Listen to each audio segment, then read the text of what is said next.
ons in Johannes 17 vanaf vers 6 tot 26. Johannes hoofstuk 17 vanaf vers 6 tot vers 26. Johannes hoofstuk 17 vanaf vers 6 tot vers 26.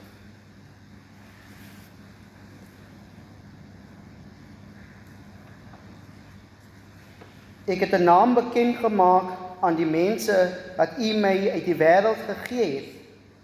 Hulle het aan my behoort en U het hulle aan my gegee. En hulle het U woord ter harte geneem. Nou weet hulle dat alles wat U my gegee het van U kom, want die woorde wat U my gegee het, het ek aan hulle gegee. Hulle het dit aangeneem en tot die oortuiging gekom dat ek waarlik van U gekom het, en hulle het geglo dat U my gestuur het. Ek bid vir hulle, ek bid nie vir die wêreld nie, maar vir die wat U my gegee het, omdat hulle aan U behoort. Almal wat aan my behoort, behoort aan U, en wie aan U behoort, behoort aan my. En ek word deur hulle verheerlik. Ek bly nie langer in die wêreld nie, maar hulle bly nog in die wêreld. Ek kom na U toe. Heilige Vader, bewaar hulle in U naam, die naam wat U my gegee het, sodat hulle net soos ons een kan wees. Toe ek by hulle was, het ek hulle in die naam bewaar, die naam wat U my gegee het. Ek het hulle beskerm en nie een van hulle het verlore gegaan nie, behalwe die een wat verlore moet gaan, sodat die skrif vervul kan word. Maar nou kom ek na U toe, ek sê dit terwyl ek nog in die wêreld is, sodat hulle my blydskap in al sy volheid in hulle kan hê. Ek het U woord aan hulle gegee, en die wêreld haat hulle, omdat hulle nie tot die wêreld behoort nie. Net so ek ook nie tot die wêreld behoort nie. Ek bid nie dat U hulle uit die wêreld moet wegneem nie, maar dat U hulle van die bose moet bewaar. Hulle behoort nie tot die wêreld nie, net so ek ook nie tot die wêreld behoort nie. Laat hulle aan U toegewy wees deur die waarheid. U woord is die waarheid. So U my na die wêreld toe gestuur het, het ek hulle ook na die wêreld toe gestuur. En terwille van hulle wy ek my aan U toe, sodat hulle ook deur die waarheid aan U toegewy kan wees. Ek bid egter nie net vir hulle nie, maar ook vir die wat deur hulle woord tot geloof in my sal kom. Ek bid dat hulle almal een mag wees, net soos U Vader in my is en ek in U, dat hulle ook in ons mag wees, sodat die wêreld kan glo dat U my gestuur het. Die heerlikheid wat U my gegee het, het ek ook aan hulle gegee, sodat hulle een kan wees, net soos ons een is. Ek is in hulle en U in my, sodat hulle volkome een kan wees, sodat die wêreld kan weet dat U vir my gestuur het en hulle lief het, net soos U my lief het. Vader, ek wil graag hê dat waar ek is, hulle wat U my gegee het, ook by my moet wees, sodat hulle my heerlikheid kan sien. Die heerlikheid wat U my gegee het, omdat U my al voor die skepping van die wêreld liefgehad het. Regverdige Vader, die wêreld ken U nie, maar ek ken U, en hulle hier weet dat U my gestuur het. Ek het U naam aan hulle bekend gemaak, en ek sal dit verder bekend maak, sodat die liefde wat U my bewys het, in hulle kan wees, en ek ook in hulle. Dit is die woord van die Here, dank sy God. Geliefdes, 'n redelike lang gedeelte wat ons vanaand gelees het, maar ook soos net weer te verfris wat ons Vrydag aan behandel het, het ons gepraat van Johannes Johannes 4 vanaf vers 7, vanaf vers 1 tot vers 26, waar ons gefokus het op die Samaritaanse vrou, maar in dieselfde tyd het ons gepraat van hoe dat ons mense sien, hoe dat ons mense klassifiseer, hoe dat ons ook in ons eie mense in kategorieë plaas. En u het daar reeds 'n prentjie van waaroor dit gaan, vanaand ook al reeds, en dit is uiters oor die verdeeldheid, soos al reeds van gepraat. Het u al gedink aan hoe skaars ware eenheid in ons wêreld is? Ons leef in 'n samelewing wat meesters daarin om te verdeel. Ons kategoriseer mense dadelik volgens agtergrond, inkomste, kultuur of status. Dit is asof dit in ons natuur is om mure te bou tussen ons en hulle, soos wat ons dan ook Vrydag aan genoem het. Maar vanaand staan ons stil by 'n tema wat hierdie manier van dink heeltemal uitdaag. Ons staan stil by 'n tema wat sê dat een God, een kerk, die belydenis van BLH, 'n bevestiging van eenheid. Hierdie tema herinner ons dat die eenheid van die kerk nie 'n sosiale projek is wat ons self met menslike planne moet bou nie.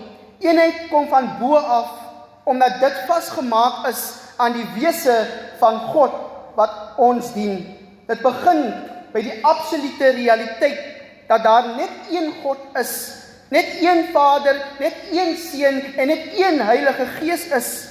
Omdat die Godheid een is, kan sy liggaam, die kerk, nie in stukkies gesny word nie. Vanaand rig ons oë op die waarheid wat dit gestel opbring, die belydenis dat die kerk se eenheid 'n direkte weerspieëling is van die een ware God. Wanneer ons hierdie gedeelte wat ons sopas gelees het, geliefdes, kom ons agter dat hierdie een van die langste gebede is in die Bybel. En een van die langste gebede wat daar gelees word in die Bybel. En in hierdie gedeelte sien ons, val dit voor Jesus se kruisiging en Jesus wat nou na die hemel opvaar en die opstanding. So hierdie gedeelte is in die middel van daai waar Jesus aan die Vader sy disippels weer teruggee. Maar in dieselfde tyd, geliefdes, sien ons is daar bepaalde dinge wat hy van God vra om vir sy disippels te gee in hierdie tyd.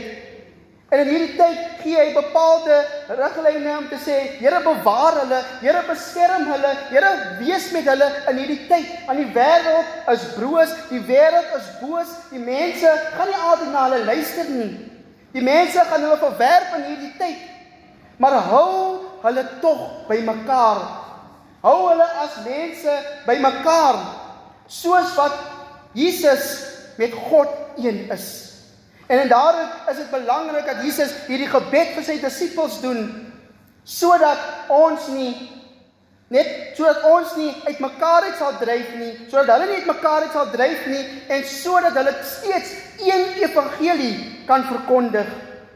Hierdie gebed van Jesus in Johannes 17 is uniek in die hele Nuwe Testament. Dit is die langste gebed van Jesus wat vir ons opgeteken is. En dit kom op 'n uiterse strategiese oomblik in sy bediening. Dit staan, geliefdes, soos reeds gesê, presies tussen sy laaste belangrike opdragte en sy disippels en die begin van sy lydenspad na die kruis. In hierdie deurslaggewende uur van totale afhanklikheid van God lê sy grootste versigtiging by die eenheid van die mense wat in die wêreld agterbly. Want hy sê in vers 11, ek bly nie langer in die wêreld nie, maar hulle bly nog in die wêreld. Ek kom na u toe. Heilige Vader, bewaar hulle in u naam, die naam wat u my gegee het, sodat hulle net soos ons een kan wees. Hoor ons wat die heel belangrikste saak op Jesus se hart is. Die belangrikste saak in die hele gebed wat op Jesus se hart is dat die disippels een sal wees. Hierdie eenheid is nie 'n mensgemaakte organisasie nie. Die eenheid wat daar moet wees tussen Christene, die eenheid wat daar moet heers tussen mense hier op aarde, is nie 'n opdrag wat deur mense geskep is nie, maar is 'n opdrag wat van Jesus Christus direk afkom na ons hier op aarde. En is hoe kan ons die gedeelte vra, maar hoekom is daar so baie, mense kan vra, hoekom is daar so baie kerke, hoekom is daar so baie denominasies? Is juis as gevolg ons eie denke, van ons eie denkwyse, van ons eie idee, van ons eie siening van die woord, wat ons uit mekaar uitdryf. En as gevolg van dit, kyk ons neer op mekaar, plaas ons mekaar in kategorieë, plaas ons geloof en ons denkwyse in kategorieë, maar geliefdes, wat God ons hiervoor vanaand sê is, daar is net een God, en daar is net een kerk. En wanneer ons dit verstaan, sal ons verstaan dat daar net een evangelie is. En daarom is dit die evangelie wat verkondig dat ons een in Christus moet wees. Jesus bid nie net vir 'n klein groepie wat daar saam met hom is nie, maar hy kyk reeds vorentoe na die hele kerk wat nog deur hulle getuienis sal ontstaan. Hy weet dat die geloofwaardigheid van die evangelie in die wêreld direk gekoppel is aan hoe sy volgelinge met mekaar omgaan. So is belangrik vir Jesus om op hierdie, want terwyl hy bid om te sê, Here, hou hulle tog net by mekaar. Hou hulle tog net by mekaar as disippels, want hulle het 'n groter opdrag daar buite. En baie kere as mense, as kerke, vergeet ons die grootste opdrag, en dit is om getuies te wees van die woord, maar meer belangriker om disippels van mense te maak. Maar waarom sommige kere vergeet ons van dit. Sy gebed net voor die kruis wys dat die eenheid van die kerk juis sigbaar en tasbaar moet wees, sodat mense oortuig kan word, soos hy duidelik bid in vers 21, sodat hulle almal een kan wees, net soos U, Vader, in my is en ek in U, dat hulle ook in ons kan wees, sodat die wêreld kan glo dat U my gestuur het. En in hierdie opdrag raak ons bewus, geliefdes, dat ons 'n gemeenskaplike opdrag het. Ons het nie 'n individuele opdrag as Christene nie.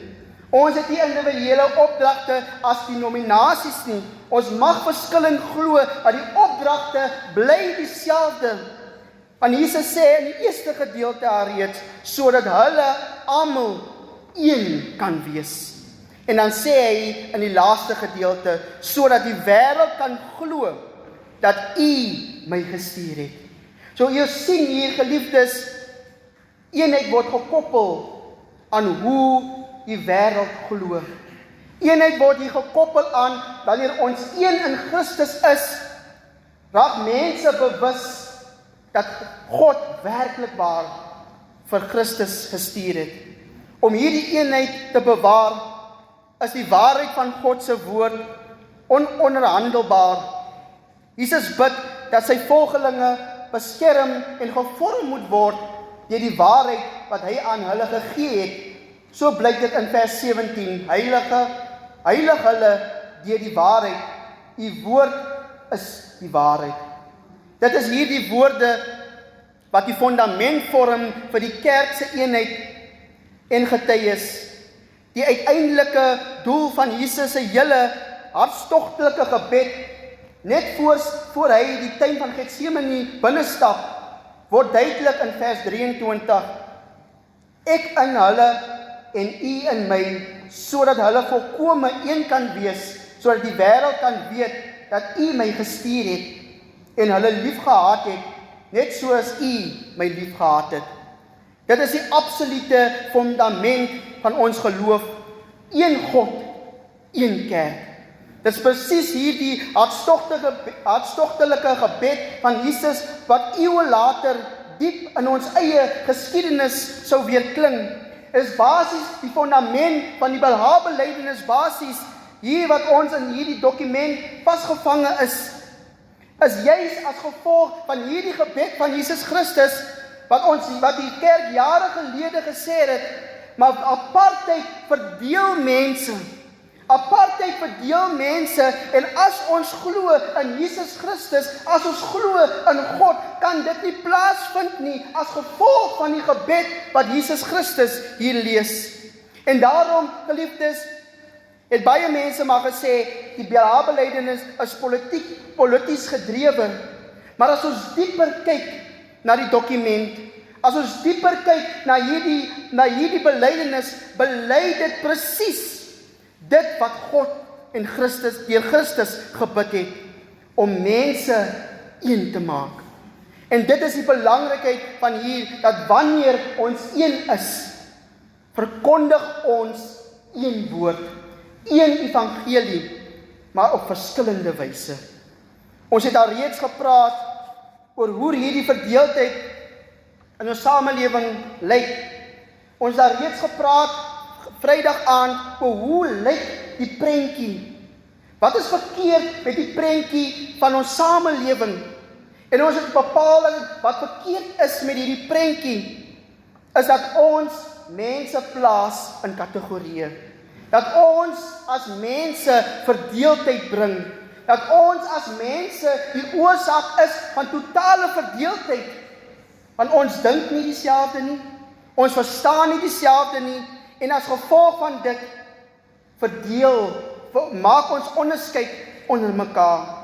Ons verdeel mekaar as gevolg van ras, klas, van ouderdom, van geslag, tradisies, hoe ons dink, hoe ons argumenteer, en baie kere veroorsaak ons die verdeeldheid onder ons.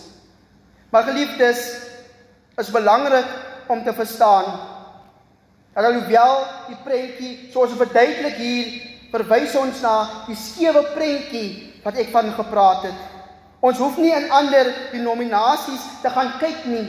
Ons hoef nie na die AGS te gaan kyk nie. Ons hoef nie na die Anglikane te kyk nie, maar as ons self binne in ons kerk kyk, die groot verdeeldheid wat onder die kerk, wat die groot belydenis wat 40 jaar bely het oor eenheid, is dieselfde kerk wat baie kere die verdeeldheid ook bring. Net onder mekaar, geliefdes.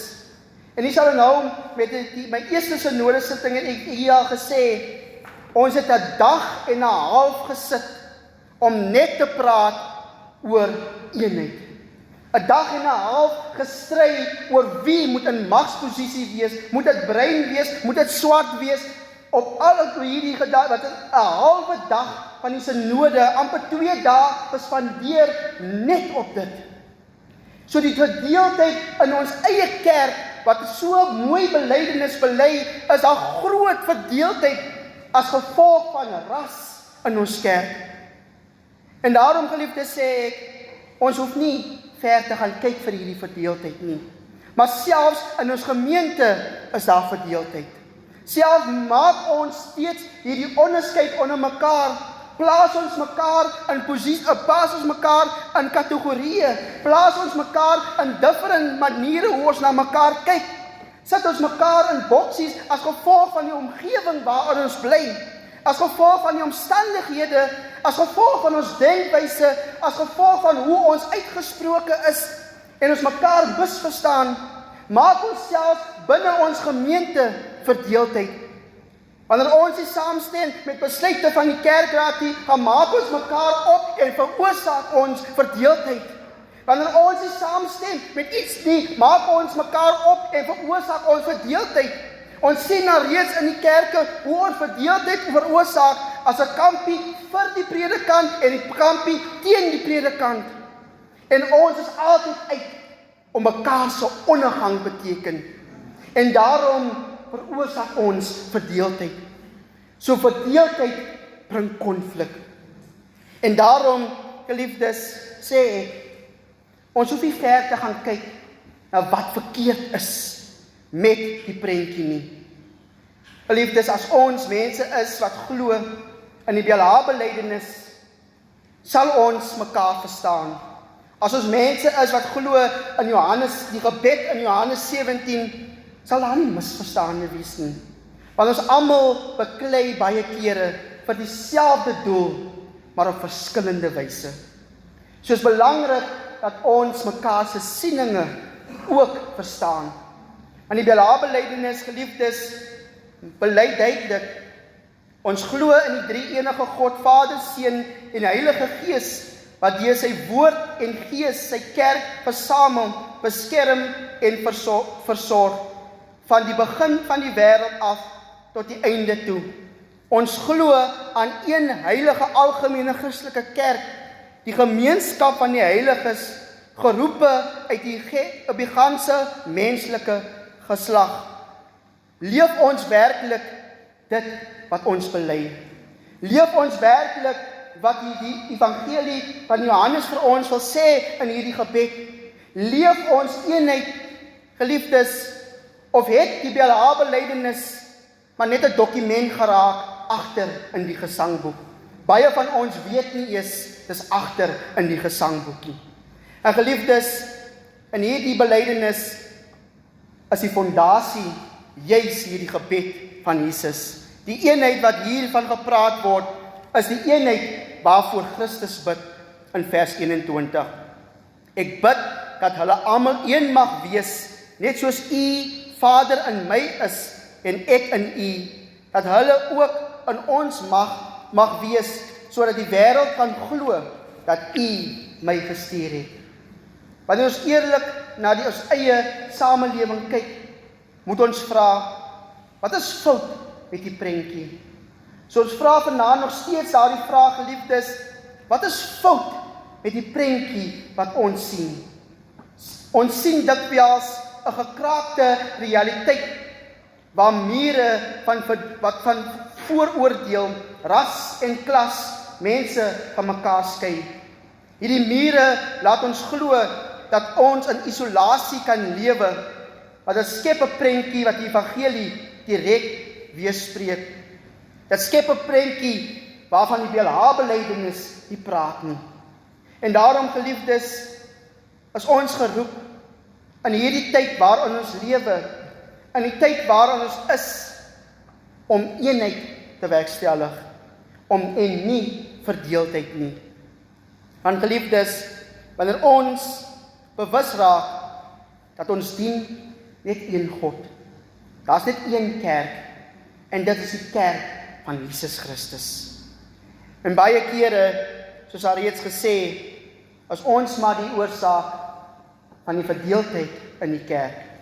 En daarom, geliefdes, word ons geroep in hierdie tyd om ons een te maak, om vir God te vra om ons een te maak in Christus. Want wanneer ons een is, kan ons baie bemag. En daarom, geliefdes, ons kan nie as ons verdeeld is, 'n evangelie verkondig, soos wat Johannes 17 vir ons sê nie. Dat wanneer ons dit doen, en ons is nog steeds deel van mense wat verdeeldheid verkondig ook, maak ons die woord van God goedkoop, en maak ons selfs dit wat ons bely goedkoop.